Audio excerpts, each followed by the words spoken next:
Hey, good evening, everyone. My name is Steve Outhouse with an organization called Right Recruiter.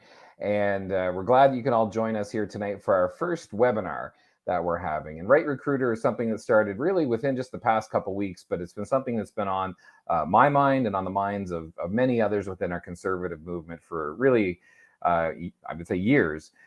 Which is the idea and concept of, wouldn't it be great if we could intentionally invest in new staffers and get new talent into kind of all our provincial legislatures and on Parliament Hill, and have a really solid talent network across the country that we can draw upon, and then use that when election times roll around, so that we have those connections and we have people we know have been trained and people who are ready to kind of step up and help us win across the country. And so tonight is our first sort of foray into this, where we're going to we launched our website a couple weeks ago to receive resumes, and we'll soon be opening that up for employers to post jobs and so on. But tonight is our first kind of training session and a chance to learn from experience that's out there. And so just if you haven't had a chance to check out our website yet, it's rightrecruiter.ca, and you're able to go there, post your resume, get into the database, be available for jobs that will get posted eventually, and sign up for our newsletter where you'll get training opportunities like this. And I'm going to move right into that. You've heard enough from me. Our guest tonight, I am just so excited. I even, you can't see it, but I vacuumed the floor of my office tonight. I was that excited to have our guest here, even though it's a virtual meeting. I'm going to read his official bio first. And then I'm going to give my personal introduction and explain why I was so thrilled that Eric Duncan could be the first person to join me on a Right Recruiter webinar. So Eric Duncan is currently serving his second term as Member of Parliament for the riding of Stormont, Dundas, South Glengarry in Eastern Ontario. Eric is one of the youngest elected officials in Canadian history. At the age of 18, he was elected as a municipal councillor in his hometown of North Dundas, and was elected mayor 4 years later at the age of 22 in a claim for his second term in 2014. He became the youngest regional warding of the United Counties of Stormont, Dundas, and Glengarry in its 170-year-plus history at age of 25, and made further history when his colleagues chose him to become the first to serve a second consecutive year as warden. Eric was first elected to Parliament in 2019, and in that election, he replaced a gentleman named Guy Lauzon, for whom Eric worked for as a staffer, and we're going to hear a little bit more about that tonight. And he was re-elected in 2021. He served on the leadership teams of two Conservative Party leaders in senior roles, and currently serves as the Conservative Party caucus liaison on Pierre Poilievre's leadership team. With a passion for community volunteerism, Eric has been involved with nearly 50 organizations, groups, and events in his community, raising millions of dollars for charity and important causes. His volunteer passions have included newspaper digitization, veteran cenotaph restorations, and recently chairing his high school reunion, which, if we run out of questions, maybe we'll just talk to Eric about his high school reunion. I think that could be darn entertaining. So as you can see in here, Eric is a very qualified person to come and speak about politics and specifically political staffing based on his resume alone. But there's an even, I think, more significant reason, and this is why I invited Eric to be here, is that I had a chance to work with Eric when I had my season in the Leader of the Opposition's office. Right from the get-go, we were able to have some discussions, and we found we shared a passion to see staff be properly trained and supported in the work that they did and positioning them for success. And so whether it was in the formal CPC internship program, and I believe there's some from the internship program joining us this evening, or in staff-wide training initiatives that were going on across the Hill for current staff, we had a chance to work on some of these projects together.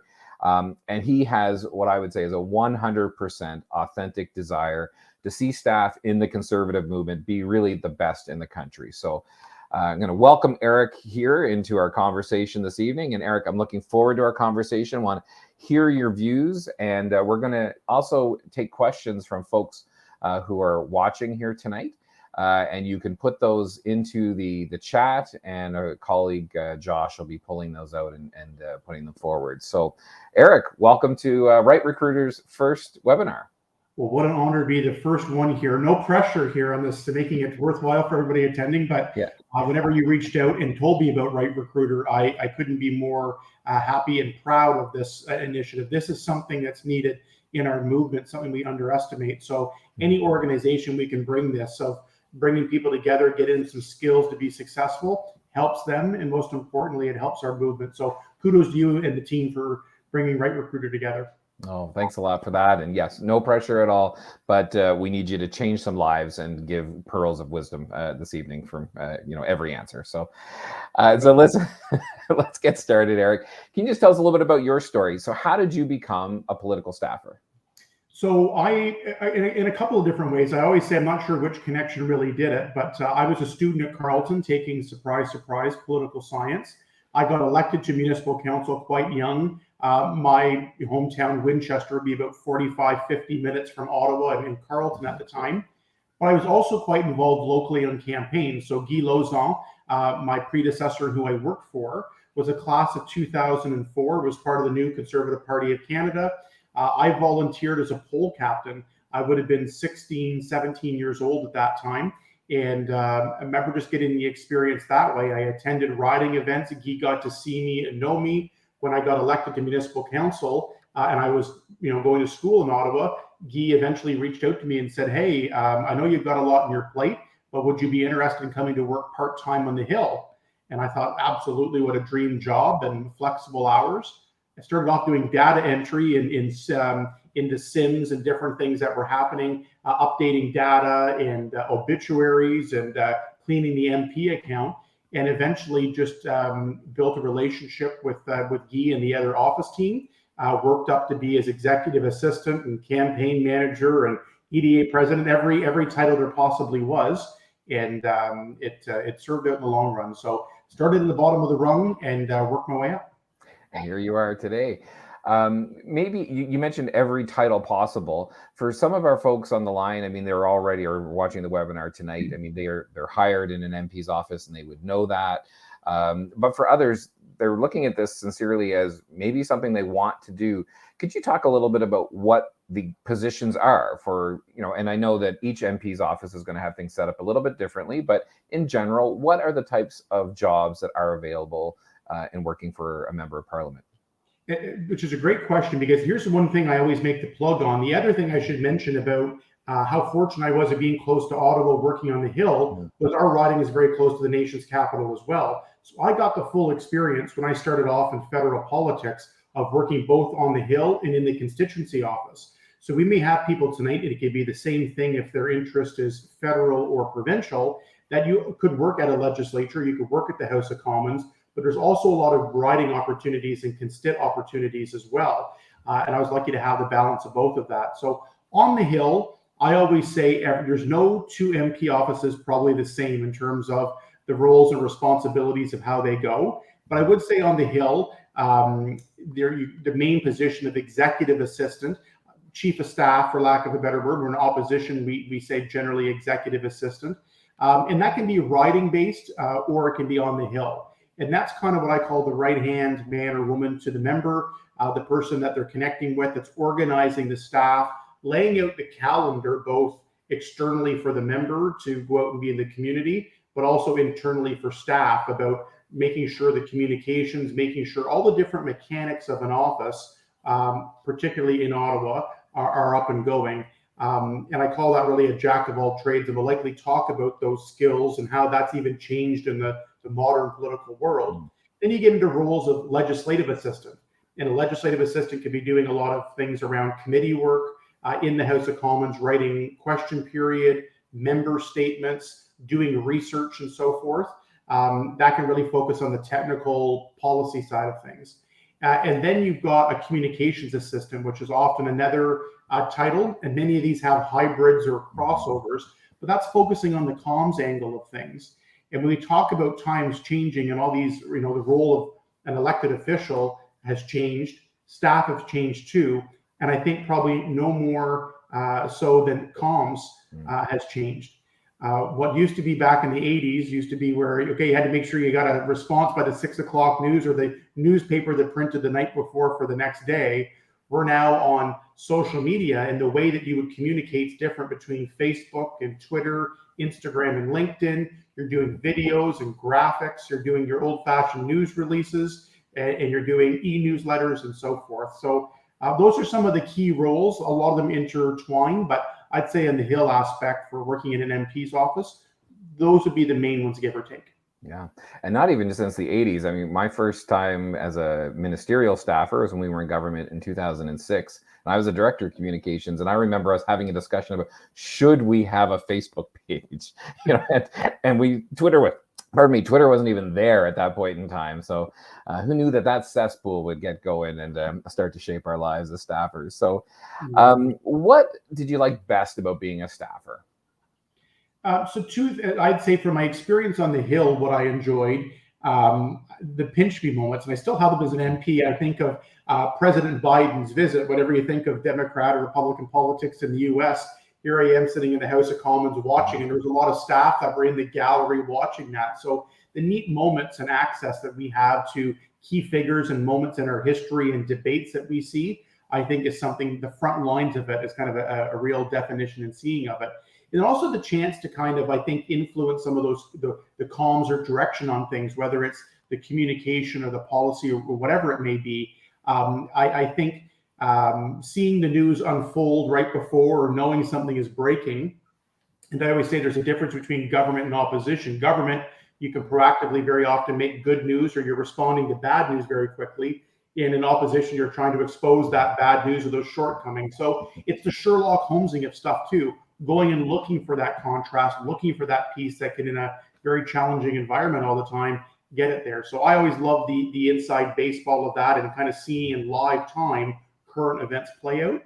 The one plug I make too, Steve, as I go back to the constituency office stuff, I spend a lot of time still as a member doing that. I find that very personally impactful, especially in the opposition side. That's a chance to, in the big red tape monster that is the federal government, you have the opportunity as a constit assistant and as a member now myself to help people navigate through things. If it's an immigration red tape issue, somebody having difficulty with a disability tax credit, somebody getting stuck with their passport or losing it overseas and needing to get home quickly, there's a chance to make on an individual level a real impact in people's lives and cut through some of that stuff. So to me, those are the two angles that always stuck out.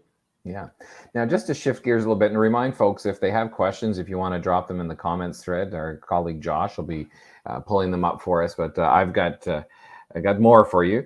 In terms of, we've talked a little bit about the high moments. Now, you must have run into challenges as well as a staffer. I mean, it's not always easy work, and it's not always the pinch me moments may not be always positive pinch me's. It's like, oh my gosh, what have I done with my life? But we still love it, and here we are. But what types of challenges can, especially people who are just getting ready to maybe dip their toe in the water for this and look at this, what type of challenges can you expect working as a staffer? And then to kind of start to move into a little bit about what's the kind of the heart behind Right Recruiter and training. Did you have, how did you find people to help you with those challenges? For sure. So the challenges can be there too. And I think there's a few things. I think there's the mental mindset and a few things, the thick skin that you require. It's one thing to be a candidate in the front lines, but also within a team. It is a high pressure environment. It is fast paced. And on the Hill, the intensity when the House is sitting in the lead up to an election, during an election, obviously the most intense. The summers and break weeks can be different periods to kind of recharge or reset, get caught up on things as well. But I say it's that mindset of trying to keep yourself organized and disciplined, and I think in a positive headspace on things, of where it's like any other workplace. You're going to have people you enjoy working with, some that stress you out having to work with them. It wouldn't matter what your role is. And I think those soft skills of navigating that and being able to do that, I think is really key. And I think going back on the some of the challenges side of things, it is part of that mindset, that work-life balance that is always that difficult thing to have in the pressure-filled environment of politics. And I also think organizing yourself. There is never a shortage of things to do in public life and in politics. So for me, one of the things was, I always said, and I've said to different presentations of new staff and our internship program, I use the graphic or the meme of drinking from a fire hose. It always is that way. And the one thing I always say is, you never learn to turn the pressure down. You just learn to drink faster. And so to me, that thing about where, when it does get stressful and it does getting all, trying to be as organized, as balanced in terms of doing your work and what has to be done it's always a fine line, and a working thing is key. The last thing I always mention, Steve, as well, is the composure to keep cool even in those tough times. When that time does get tough and you're dealing with a member that's perhaps under pressure, or an issue's not going our way, and for ourselves, keeping cool and keeping collected, that way, keeping professional, and just, breathing, and that mental mindset to get through. I look back and I think, okay, that value of that soft skill again, of when someone hits the fan proverbially, is kind of keeping that cool. Now I can let off a rant, or I can do, whatever that way, but to me, it's having that composure where I found my judgment was able to be good as a staffer, and now as a member, by keeping cool in the heat of the moment, to not let emotions get too much, or overreact, or try to react to the media or other people type thing. That can be a key thing as well. Can we delve into that soft skill part a little bit more? Because that's where it's fascinating, and it just triggered me when you said it. You're thinking about how when a lot of people come out of formal training, and especially they've done a degree program or so on, and it's all about political science, and they can talk to you about all the theories and the facts and the history and all that's interesting, and it's very good. And even in campaigning, we can get into the nuts and bolts of how to GOTV and et cetera, but like you said, you're often on the end of the phone or the end of an email or a text thread, and trying to keep everyone moving in the same direction. So what are some of the top attitude characteristics, or what type of personality traits would you say position people to do well working on the Hill in a political environment? Well, I'm chuckling here as you're saying that, because I think the soft skills, leadership skills, management skills, dealing with people is so underestimated in successful staffers. So you're right, there is a theory part of what we do. There's knowing how the federal government operates, policy, the legislative process, knowing a file or knowing issues, and actually Pierre Poilievre said, the leader says this very well, you can't be everything in terms of knowing everything about every topic, but become a specialist in certain topics. And I think of him now as leader, that portfolio definitely does expand, but he was the finance guy. He knew everything in and out about economics and facts and figures and numbers. He was a go-to guy when media wanted to comment, or when we were looking for somebody to speak in the House of Commons. When I was in the leadership team before Pierre was leader, okay, we got a finance thing. Where's Pierre? Let's get him in. I think of Todd Doherty in mental health and the 988 and his staff team that was behind that. People become known for certain topics and specialties, and that's really important. But the soft skills, it's being able to work. I've seen the number of people I've seen come through, very highly educated. They've got masters and PhDs and all those, and not demeaning that, but they don't know how to run an office or run a meeting or to deal with difficult people, or how to take a policy and idea and actually see it through to a shadow cabinet, to a policy, to a question in the House of Commons. And those things are difficult to learn. They're not taught in the textbook per se. But Steve, I appreciate it in the bio. I always make a point to put it on my website, not only my political work, but my volunteer work. A key tip I have for people that are looking to build their staffing skills, I learned a lot of technical stuff through the education I took and the experiences, campaign training and Hill training. But some of the best experiences of soft skills I got was from volunteering, serving on my local fair board, being the prime minister in my students' council, co-chairing the high school reunion, working with local legions and veterans groups on cenotaphs. It's working with people, working with contractors, having agendas, having budgets, having all those things organized. Those soft skills have transferred and helped me in a way that I find immeasurable, or if I were to measure them, will really, really help make the difference in some of the things I've been able to do. That's great advice. Thanks for that, Eric. I'm going to take a question now from Alexander, who says he's curious, can you be a conservative office staffer? And basically, is this something that you can do while you're in university, or is this something that needs to wait until it's all said and done?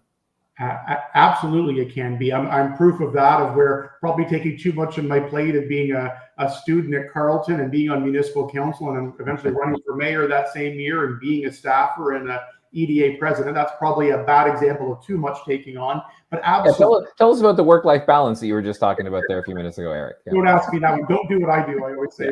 Yeah. But no, absolutely, Alexander. It is something. And let me actually say, it's gotten better in more opportunities than ever before after the pandemic. There's a lot of things that changed, a lot of things that frustrate me about some of the after, perhaps, of things have changed in hybrid work. But I will say it has opened a lot of doors for university students. So if you are at University of Ottawa, Carleton, or even Algonquin College or La Cité, there is opportunities to work part-time on the Hill, and a lot of members need that. We're usually short, we're short-staffed. We have a labor shortage in this country. The Conservative caucus is no different. The Conservative movement is no different, and it's a high-paced environment where we're forming governments, and we're always adding very often to the roster of people we need. So MPs are very often looking for somebody to work 10, 15 hours a week to come in and look after correspondence or look after social media or looking after cleaning data or data input and so forth that way too. And then where the other part I go about the pandemic changing, I would say before, if I were to say, I had a student or an intern that lived in Edmonton, came to Ottawa for the summer, then went back to school, I would have thought, okay, all the best and get a job out in Edmonton if you want.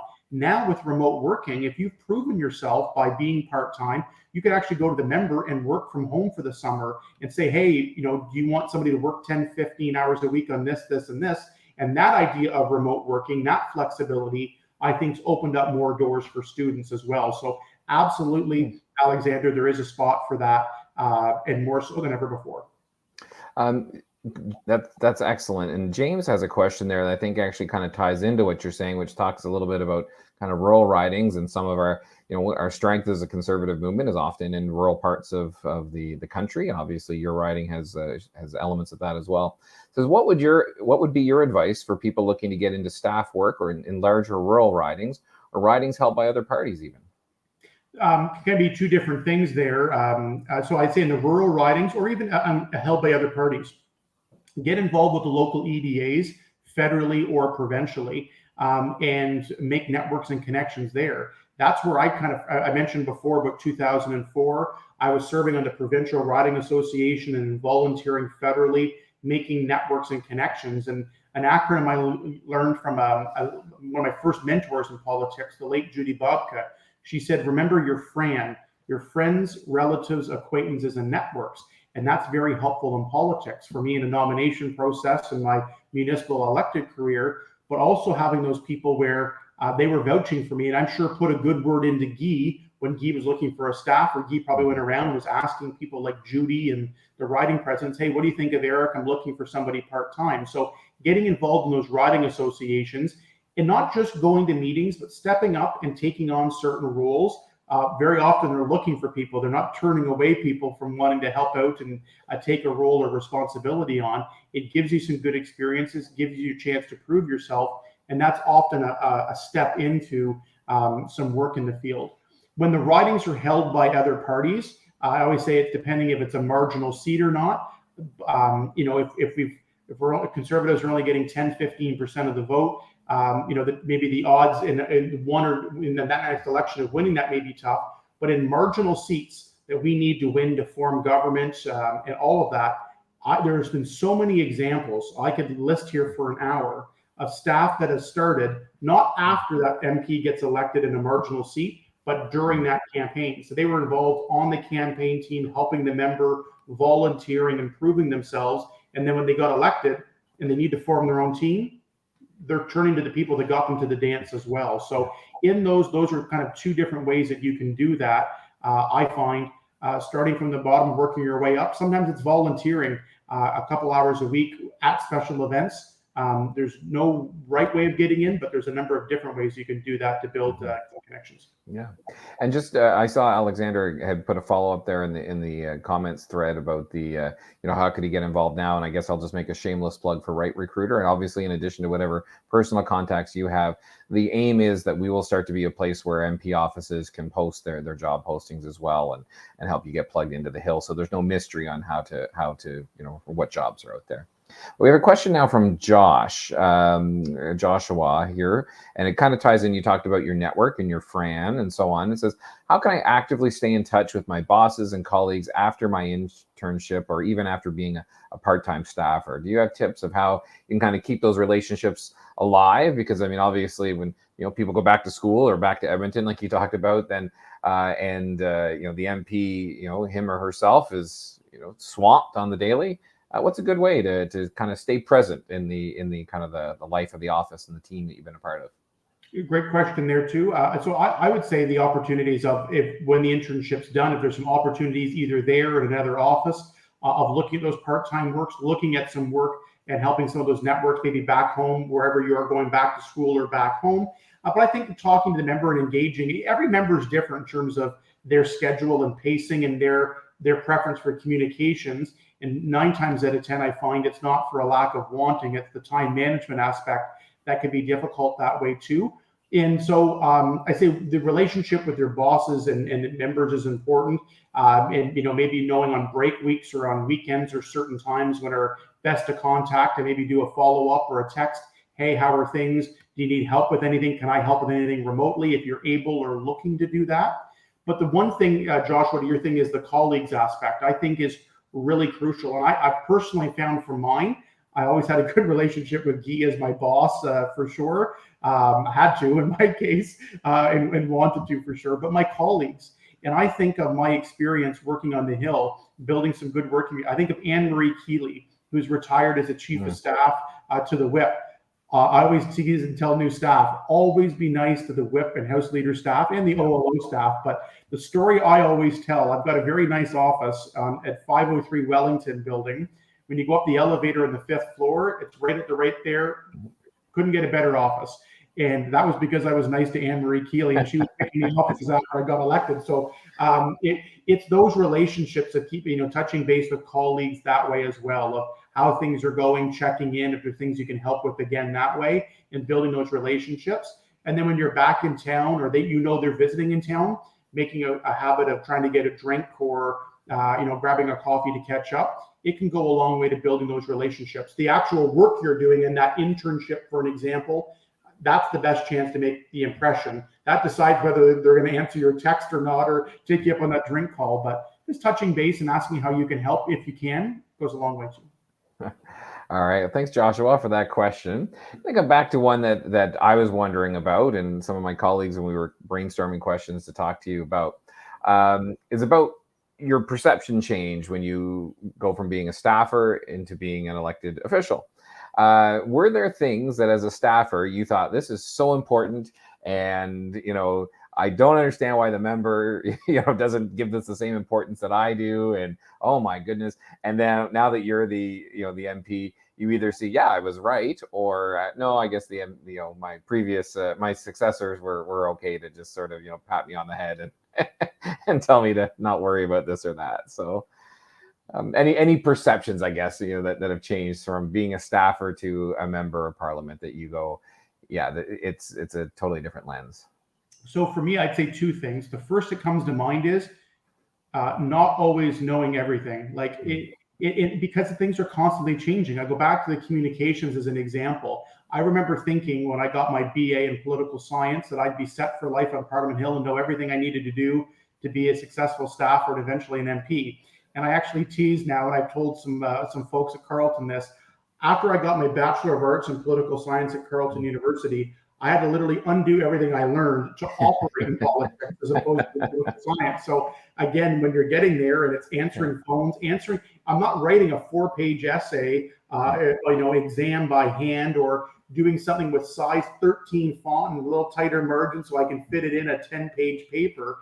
You're actually literally doing the opposite. You're writing a letter back to people. You're creating a household, or you're doing a social media post, or you're doing a tweet that can only be so many characters. You're literally learning to do the opposite of everything you just took in your education from the theory side of things. My point to that is the journey of learning never ends. And so it's always looking, whether it be, on your own time, whether it be in that summer lull, for example, on breaks, what are some things you can do to enhance new skills to add to your repertoire and resume? If it's learning to do video and photography editing, how to do B-roll footage through iMovie, if it's learning how to write better, and even just finding some different things on YouTube or taking a course, never stop learning, because things are always changing. And sometimes we don't take that downtime to recharge, have that work-life balance. But also when you can do that in that environment, what can you learn in that lull of a quiet time that can help pay off when it's hitting the fan and you're in that intense time, that can pay off that way too? So that was something I underestimated as a staffer. The other thing is the time management. I always feel this, and I say too, I try to know what's going on and be the pinwheel in our office. But when you're the EA or the ledge assistant or whatever your role may be, your boss may be hands-on, like I try to be, and my staff would be the first to tell you that.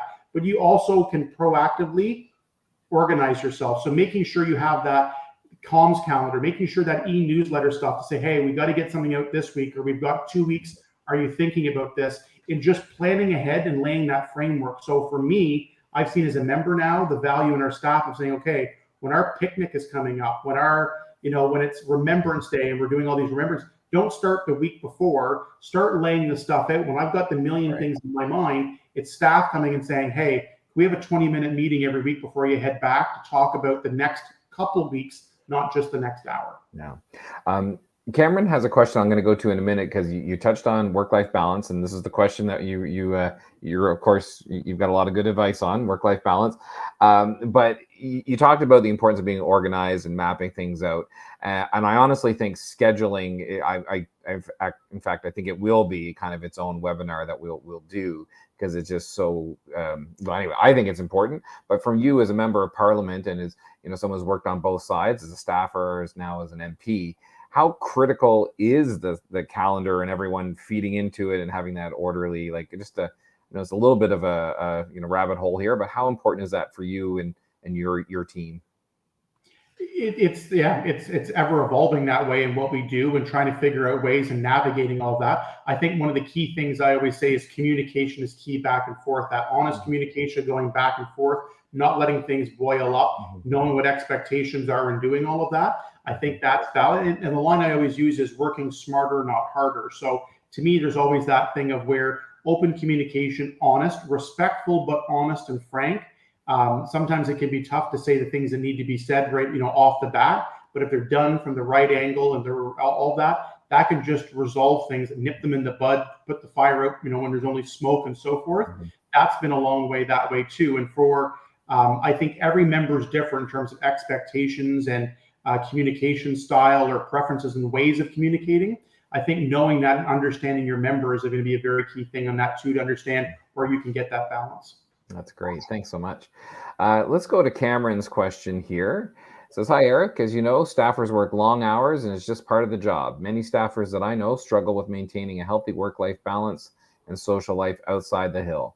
What's your advice for staffers in situations like this? Thanks. Good question again, maybe a tough one to ask or the wrong one to ask, but I will do my best from lived experience that way. Here's what I always say: get a life. And here's what I mean by that. Get some hobbies, have a group of friends. So I have a group of political friends, and I have a group that I call normal friends.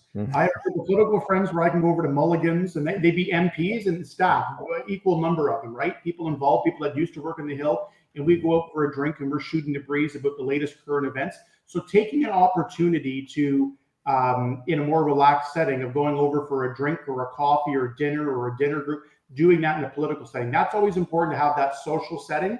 Networking and receptions on the Hill, there's many of them. It's a great way to have a free drink and free food and all that stuff. But that little thing aside, where you can have a core group of people that can just chat about the latest thing, bounce things off of each other and that stuff. But I also call, and I say in politics, I have the best group of friends I have for my own sanity is my non-political friends, my normal friends, of where when I go over, I was over on Sunday at, now they all have kids. So now it's a whole day where there's a lot of yelling and screaming, kind of like the House of Commons, I guess. But no, it's, we're going over, so the kids are playing in the pool, everyone's having a swim, and we're having a barbecue, and it was great. We talked a little bit of politics, which I love, because they're giving me their unfiltered view of what they're seeing on the news or online in a non kind of partisan way of their views and stuff. But not most of it's not politics, and it's being able to disconnect and do that. So for me, carving out the time and doing all of that, I think is really key. So I'd say to Cameron is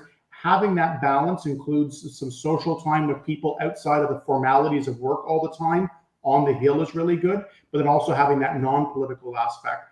When I say about getting a life, have some hobbies. So if that is volunteering and doing something that's contributing or giving back, I love volunteering. That's a hobby of mine to do. But also, I listen to a lot of podcasts that are non-political as well. So Having some of those things that can disconnect and extra hobbies to separate yourself sometimes is something you need to do and do all that. I'd say, both in terms of extra reading, TV that you're watching, and also things to do in terms of extracurriculars. If it's playing sports, if it's a hobby, it's being involved in church, whatever it may be, take those opportunities and schedule them. And I also say too, as a piece of advice in a busy work environment, you're not going to be going and doing your volunteering Tuesdays from 11 till 1 when the house is sitting.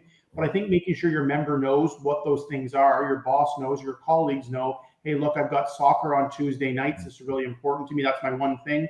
Hey, I've got church or whatever it may be on Thursday, a youth group on Thursday nights. When they know those parameters and know that, that does help to know, hey, that's the thing that Steve needs to go and do on Thursday nights. That's his work-life balance, mental health, recharge time. That goes a long way too, to having colleagues and your boss know what's important to you in terms of that disconnect and recharge. Yeah, I just want to just strongly agree with what Eric has said. And I think you summarized it so well, so I won't repeat it, but just to say, having the normies in your life, the normal people who aren't as seized about, proc and, like whatever committees are meeting. And like, we forget about that as staffers sometimes, that, we're sitting there, debating about what word to put into a question that's going to get read in the House or in an SO31 or something, whatever. And it's all important. I mean, we do it because we believe it's important. It's making the country a better place. But when you go out and have that barbecue on a Sunday afternoon, and you see how little people are talking about the work that we do, it's not to belittle or anything. It shouldn't discourage us. It just, to me, it's just like, it helps reframe my thinking, and where I can get so absorbed in whatever's in front of me, that having that sort of, normal interaction is super helpful. So that's great. So Eric, whether or not you actually do that in your life, we're gonna skip past that, and we're just gonna say your answer is fantastic. But what I will add on that too, I talk about the real world, that type of thing, and that gives you that reminder as well. And I joke and I'll repeat it: we're not normal, because we live and breathe it on the day to day, exactly what you've said. Yeah. But what I do, and I get I get the odd person, and people appreciate. I'm very active in my riding. I go to a lot of events. I enjoy it, and I enjoy meeting with the volunteers and thanking them, because I know how great they are and the amount they do in our riding in our community. So I'm happy to do that. But it's the perfect pulse check, because when I'm going out having a beer at the Glengarry Mental Health Initiative fundraiser on Saturday night, that is the best way to get honest grassroots feedback, good, bad, and indifferent, of myself or the leader or the party or the prime minister or the latest issue. It does humanize it as well, and kind of brings us back into the real world for the people that are thinking of politics about 2 minutes of their day, as opposed to us where it's all but 2 minutes. That's right. That's right. That's where it's even funny when we talk about, kind of laying out those parameters with your boss. Like Thursday night might be my thing. And it's like, yeah, great. We've got 2 hours that gets carved out, and we've got our balance in place. But it is important to share that. And I think your answer is fantastic. I'd like to kind of get into a little bit of maybe a bit more sensitive topic here, which is, there's going to be times, like we've talked about it, we mentioned it earlier, about challenges that are there. And some of them could be health challenges. So I'd like to kind of go down that personal road a little bit. Mental health challenges, times where, just the intensity, and especially if you're with an MP, or eventually when we all kind of go back on, when the government side is there again, if you're working with a minister, an MP whose file is blowing up at the moment, it can really wear on people. So, we've talked a bit about that balance, but are there things that you would say to someone who's looking to kind of get established on the Hill, or maybe even just current staffers who are struggling with this?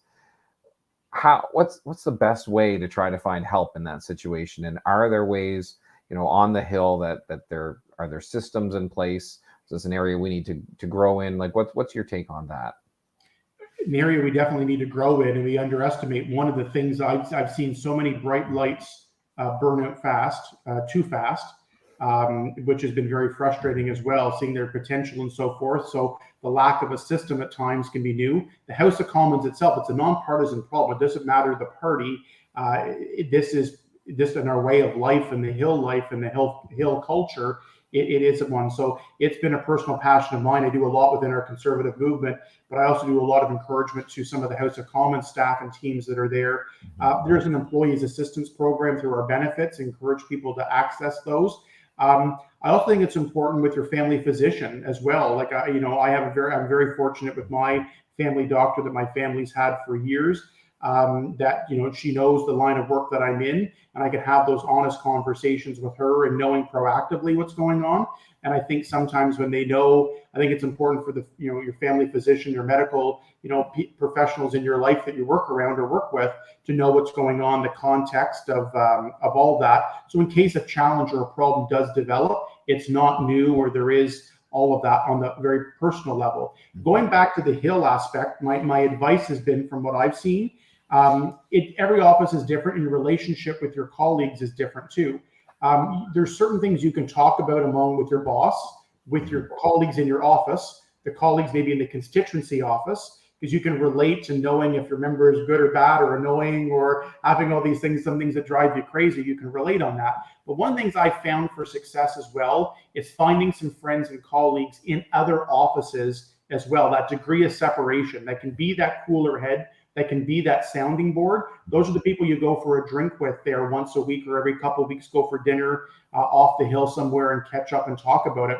To me, even when I'm a staffer, even as a member now, both I have some MP friends and colleagues I do it with, and some that are staffer or in that Hill environment of where I can go and bounce something off, or I can vent a little bit and get their honest and unfiltered opinion on something. And very often cooler heads will prevail, or they'll see something from a different angle that I will, to say, hey, consider this, or relax, or overthinking this, and so forth. That can go a long way too. So having those networks, those friends, the acronym we talked about, I think is really key.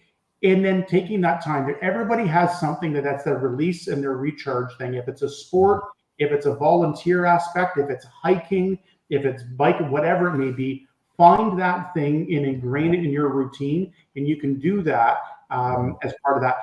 I started running. Steve, actually, I see your medals in behind you as a runner, as for an example. If you, at first, when you go back and look at all the ones you participated in, you'd probably think, how can I do all of those things? How can you do all of those things and the busyness of what you do? You find time and you prioritize that, and you probably couldn't do without that now, right? So that's absolutely. It's like, once it's ingrained in your routine, it's like me having that downtime or that recharge time. If it's volunteering or reading or spending time with family, I just know I can't do without it. It's the equivalent of showering and getting dressed every day. I've got to have that in my life at some point. And once you get that down pat, it definitely does make a big difference. No, that's great. Let's go down that road a little bit more, not so much on the personal side, but let's get into the, like, on the work side of things. So someone has a big project in front of them, or they're tackling their first householder, the Christmas card list, the infamous, Christmas card list that is both the, anyway, double-edged sword all around. And everyone loves getting Christmas cards, but boy, oh boy, people know the work that's associated with that. If someone is struggling with that, new staffer or even experienced staffer who's just is taking on a big project, or their file, like I said, is blowing up and it's in the national media, and all the work that they're doing is key importance to the party and its electoral success and so on. If they feel in over their head or don't have kind of clarity what they need, what sort of steps would you say to staffers, in terms of how to get the support they need to be successful in that situation? For sure. And I said there's so many different angles on that. I've seen, by myself, for degree of separation, of where sometimes you do put too much on people's plates, or sometimes you feel like you need to because you're not sure what's going on. This goes back to communication again. It's not overly aggressive. It can be subtle, and it's an art form to kind of learn a little bit. But what I'm thinking and what I say to people are a few things. When you're working with the member directly, or if it's the executive assistant or whatever your role and your supervisor would be, directly or indirectly, is just making sure it doesn't have to be a long, formal 30-minute thing that's put in the calendar every week. You can have a water cooler meeting in some offices for 10, 15 minutes every other morning, or something along the lines of that. But just, if you're overwhelmed, is going over and saying, okay, here's the things I've got on my plate you've asked me to do. I'm getting a little shorter runway. What do you suggest I prioritize? What's the number one thing you want me to get done here? And is there something you can maybe help me with on this or balance back and forth? I've always said, and this I'd say from a management perspective, if you're managing employees as the member or the executive assistant, whatever the role may be, you've got to watch too. Whenever you're new, it takes you some time to learn processes, to learn how to write in the member's voice, to learn how to operate that in that office environment that's specific to that member. So it does take some time for orientation and get used to processes. But I also say for staff as well, when you're there and you've done it the second and fifth and 10th time, it should get quicker and more efficient. And those are part of those soft skills of learning how to work smarter, not harder, in terms of all those types of things. But that subtle communication to your supervisor to say, I'm getting a lot on my plate here right now. This is really intense. Can these couple of things wait to a break week if I can get it done then? Or, hey, I've got these 3 or 4 things you're kind of asking for. Can you let me know which one you want done first?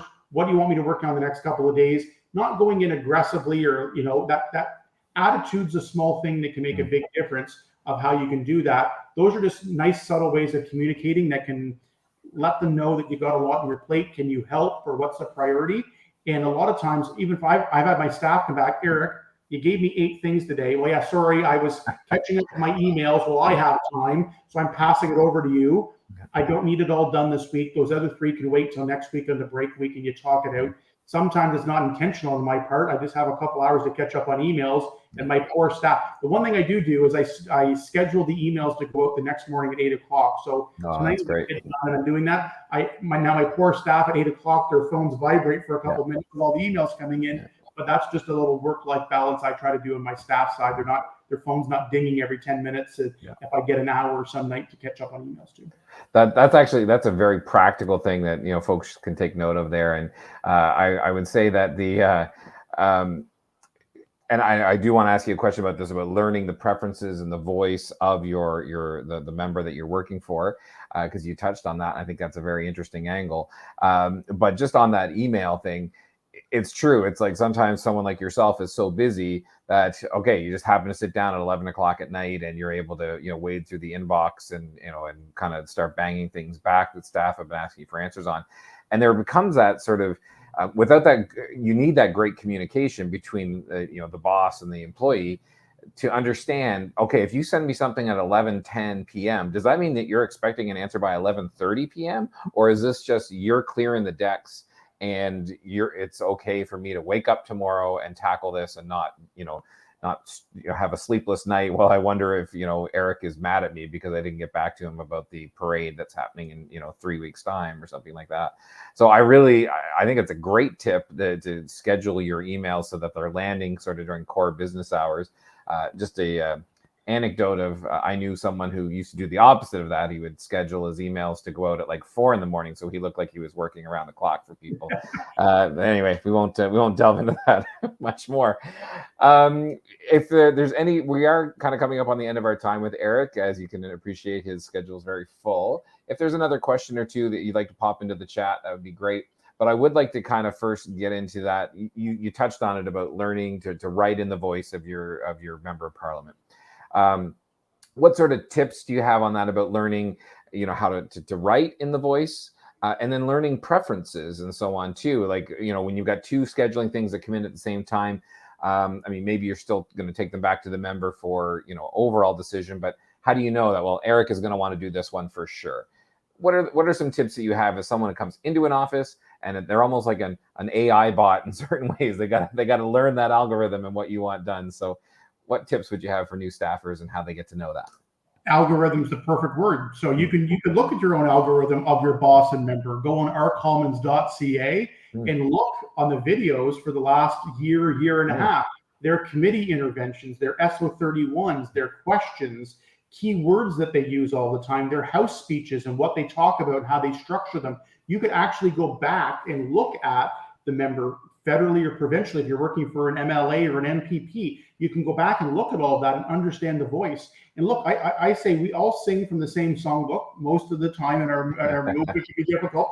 But I'll say under Pierre right now, and I say this, I get along with Pierre great and in all these things, but I'm not Pierre Poilievre. His personality is different than mine. We still want to bring it home. We still want to scrap the carbon tax. We want to increase housing units being built in this country. We want to balance the budget. We want to bring freedom. But the way we say it in our own ways is equally important. Same goal, same message, same desired outcome, but that personality thing is different. And that's not a bad thing. It's not even an ideological difference most times. It's your own speaking style. So one of the big things is when you're a staffer, is there's that internal process of how a member likes an office to operate in their structure, what their responsibilities are and their balance and family situation and geography of their riding. But there is that voice.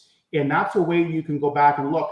Again, I talk about the speeches in the House and all those types of things, but looking at past householders, scroll through the last couple of years of Facebook posts and tweets and Instagram, seeing what things and topics are important, buzzwords and key. My staffer, Colin, always teases me. I use great and I use local way too much. But those are just key words he knows. I always like to have a positive thing. I always like to make sure it's local, local, local. And so everyone's got their own style. Those are ways to do that. It's an algorithm by looking back at the past stuff as well to create the easy work for you in the future. Excellent. I'm going to go to a question from Adam now, and then I've got one last one. We'll wrap it up at there. So Adam asks, how can current staffers assist other staffers with disabilities? And Adam, maybe if you want to add just a touch of clarification there in the chat, I'm going to interpret that as meaning primarily physical disabilities and perhaps working on the Hill. And maybe if you could start with that, Eric, and if Adam has any other points of clarification that get thrown in there, I'll bring them back. For sure. And this is one area I think as well. I think both, in provincial governments and federal governments, there's more of an effort of including people in the workplace for those that have disabilities and whatever they may be, the accommodation aspect of finding a way to get to yes. So the types of activities, there's a lot of different tools and technology now that can help different people with different tasks and roles. So I think one of the things is that the House of Commons have been very good, I would say, at our level, on the nonpartisan level of working to make sure offices are equipped with anything extra that's needed to accommodate people that have disability and in doing that. And very often it may not be something from the member's own operating budget. There are some central operating budget features and house stuff that can help support that. So I think we have to do more to promote, to let people know that when we talk all walks of life, and perhaps people, those with disabilities that have felt, well, maybe the Hill couldn't be for me, between some of those work life, hybrid work or work flexibility, part-time work, all these experiences I talk about as well. There's a lot of full-time staffers on the Hill. There's a lot of part-time, and there's a lot of part-time that are part-time in the office, part-time remotely, that may have another part-time job somewhere else and are helping a member out.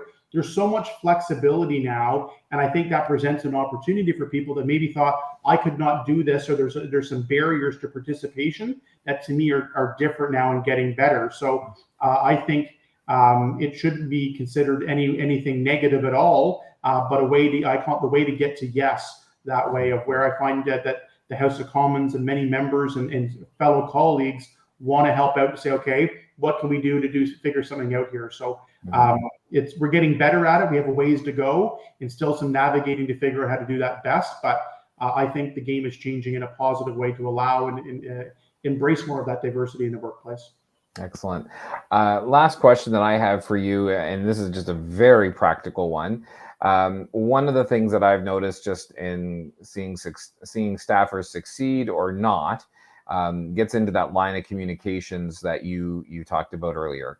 And if an MP or minister believes that their staffer is on top of something, they can have kind of a calm about it and a peace and feel it's being handled.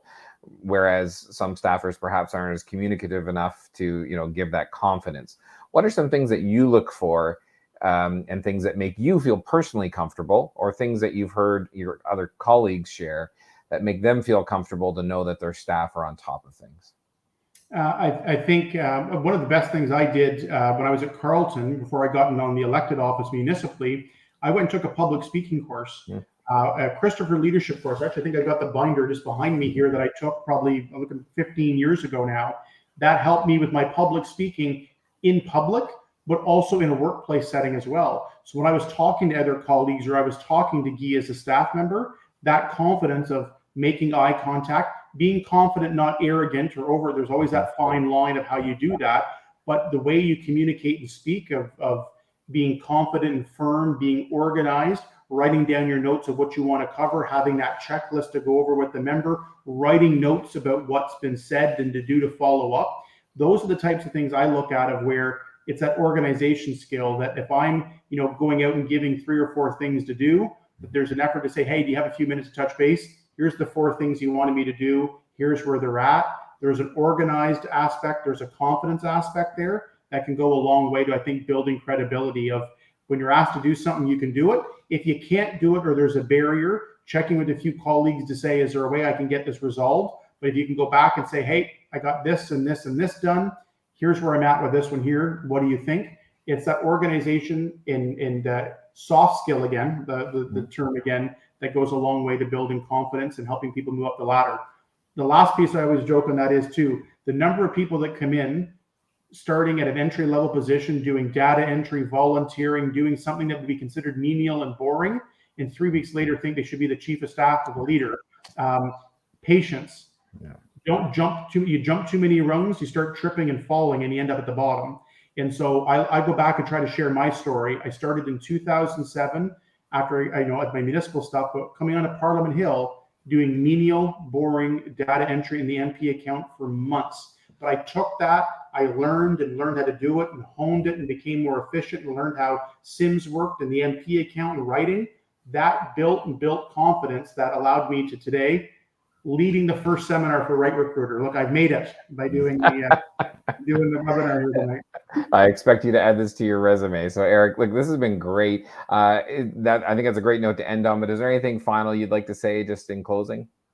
Thank you for inviting me. Most importantly, thank you for doing this. I encourage you folks, if you're listening to this, you're interested in staffing and getting involved in our movement, this is going to be an organization I think can be very helpful. So it's got Steve and the team have got my full support, putting people here, getting your resume built, getting, know to this team that you're available and you want to build some skills and you want to get there. We need to triple, not the carbon tax, but we're going to need to triple the number of staff we have in our conservative movement federally when Pierre Poilievre becomes prime minister. So the earlier we can get on this, the bigger the bank, the resume bank, and the skills can be, the better our movement and the better our country is going to be for it. So again, Steve, I really appreciate you doing this. You've got my full support, and anything I can do to help encourage more to get involved in this, I'll be doing that. Well, thanks so much, Eric. I will just kind of close with Laura has put a comment in there just reminding folks of by-elections have been called in Scarborough, Guildwood, and Canada Carleton. So those are great volunteer opportunities for people looking to get involved. I want to thank everyone for being here for our first webinar.